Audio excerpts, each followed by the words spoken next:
से गिर जाते हैं। बहुत से पुरुष तो मान बड़ाई प्रतिष्ठा की इच्छा के लिए ही ईश्वर भक्ति, सदाचार और लोक सेवादि उत्तम कार्य में प्रवृत्त होते हैं। दूसरे जो जिज्ञासु अर्थात अपनी आत्मा के कल्याण के उद्देश्य से ईश्वर भक्ति, सदाचार और लोक सेवादि उत्तम कर्म करते हैं, वो भी मान बड़ाई प्रतिष्ठा को पाकर फिसल जाते हैं और उनके ध्येय का परिवर्तन हो जाता है। ध्येय के बदल जाने से मान बड़ाई प्रतिष्ठा के लिए ही उनके सब काम होने लगते हैं और झूठ, कपट, दंभ और घमंड को उनके हृदय में स्थान मिल जाता है। इससे उनका भी अधपतन हो जाता है। कुछ जो अच्छे साधक होते हैं उनका ध्येय तो नहीं बदलता, परंतु स्वाभाविक ही मन को प्रिय लगने के कारण मान बड़ाई और प्रतिष्ठा के जाल में फंसकर वो भी उत्तम मार्ग से रुक जाते हैं। आजकल जो साधु, महात्मा, भक्त और ज्ञानी माने जाते हैं उनमें से तो कोई बिरले ही ऐसे होंगे जो इनके जाल में न फंसे हो।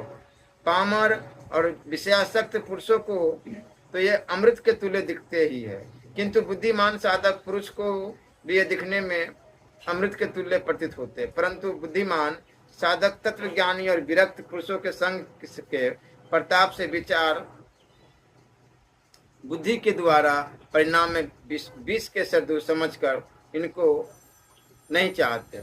इनमें से जो मुलाहिजे में फंसकर या मन के धोखे से स्वीकार कर लेते हैं वो भी पराय गिर जाते हैं। जो उच्च श्रेणी के साधक है और जिन्हें इन सब में वास्तविक वैराग्य उत्पन्न हो गया है, उन विरक्त पुरुषों की इन सब में प्रत्यक्ष घृणा हो जाती है, इसलिए इनमें उपराम हो जाता है। जैसे मद और मांस न खाने वाले के चित्त की वृत्तियां मद मांस की ओर स्वाभाविक ही नहीं जाती, वैसे ही उन विरक्त पुरुषों के चित्त की वृत्तियां मान बड़ाई प्रतिष्ठा की ओर नहीं जाती।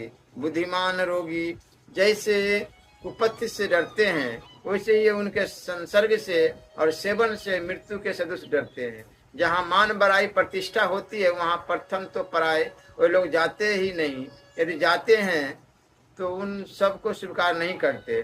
कोई बलात् मान बड़ाई प्रतिष्ठा कर देता है तो उनके दिल में वे सब खटकते हैं। जो ज्ञानवान हैं अर्थात ईश्वर के तत्व ज्ञान से जिन्हें परम वैराग्य और परम उपरामता प्राप्त हो गई है, उनके विषय में तो कुछ कहना नहीं बनता। समुद्र के सदृश गंभीर, निर्भय और धीर होते हैं। मान बड़ाई प्रतिष्ठा को तो चाहते ही नहीं, यदि बलात् कोई कर देते हैं तो इतने उपराम होते हैं कि श्री सुखदेव की भांति वो उनका परवाह भी नहीं करते।